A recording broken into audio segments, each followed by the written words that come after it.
Cooperative बँकेवर आता निर्बंध आणण्यात आलेले आहेत। खातेदारांचे 2466 कोटी रुपये अडकलेले आहेत। मुंबई, ठाणे, नवी मुंबई, मीरा भाईंदर या ठिकाणी हे खातेदार आहेत जे आता हवालदिल झाले आहेत। 57 वर्ष जुनी बँक अडचणीत आल्याचा पाहायला मिळत आहे।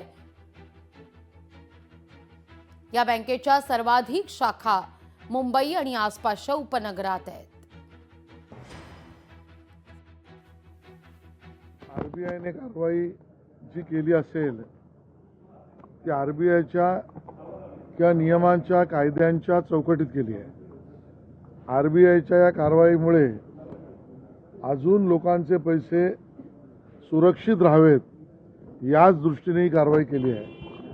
मला वाटतं या विषयामध्ये केंद्र सरकार आणि माननीय मुख्यमंत्री ही चर्चा करून सर्व ठेवीदारांचे पैसे सुरक्षितच राहतील आणि त्यांना त्यांचे पैसे मिळतील या पद्धतीच्या कार्यपद्धतीचा निर्णय करतील।